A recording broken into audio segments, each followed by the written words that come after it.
What's up, guys? Dragon Ball Z Kakarot. I'm sure that the majority of you guys didn't know that I was a huge Dragon Ball Z fan. When I was a teenager, when I was in high school, Dragon Ball Z was like my love. So much that I would draw the characters constantly. I would even make comic books. I found them the other day and I was like, oh my god, I was freaking good. So I was really looking forward to knowing more about Kakarot, the RPG, the Dragon Ball Z RPG, because I was like, oh, never played any of the Dragon Ball Z games because the majority of them were all beat 'em ups. Kakarot just came out, I think, on the 17th of January.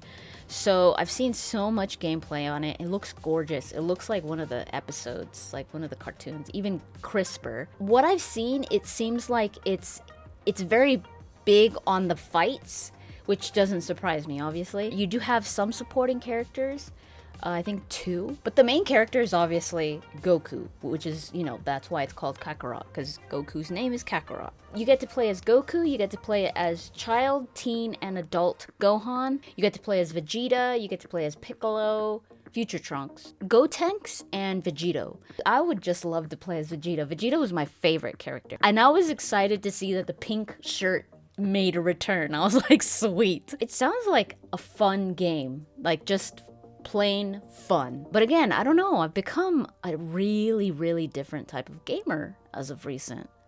I don't know why. I mean, I'm like, is it because I'm getting old? I don't know.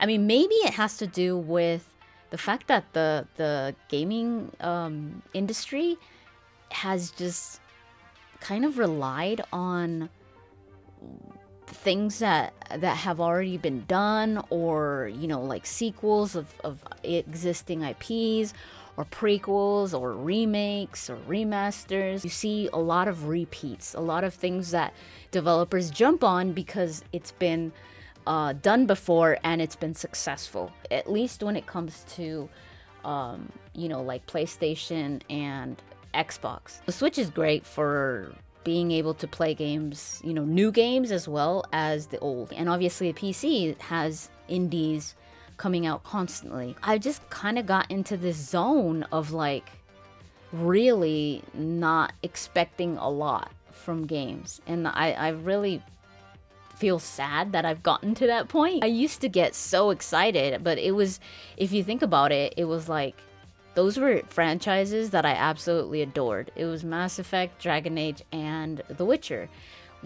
While I've been on YouTube, there has never been a time where one of those games in those franchises hasn't been coming out. And now there's just not much. And when there has been, it's been kind of a letdown. I don't know if that's common in some gamers, or I don't know if that's more common in more, more mature gamers, old farts like me. We reminisce a lot. At least I feel like I reminisce a lot with the old games, like where it's like those games were really good, like what happened to those types of games? I mean, I'm not saying there aren't any. I know there are. I played some great games on live stream, but most of them are a little bit old, a little bit indie, which is great. But when it comes to AAA, I think the one that I have enjoyed and have played lately was Outer Worlds. That is a great game. I will support indies 100% always, because they're really innovating and they're really pushing forward when it comes to the gaming industry. If there's any games out there that I am not aware of at the moment that you're just like, oh my god, MD, you gotta play this then. If you're like so let down by the gaming industry, you have to play this game. And a lot of them that I've learned about have been from you guys. So please continue letting me know about games that you think are really good. And I will try to get my hands on them. Don't forget to check my links in the description.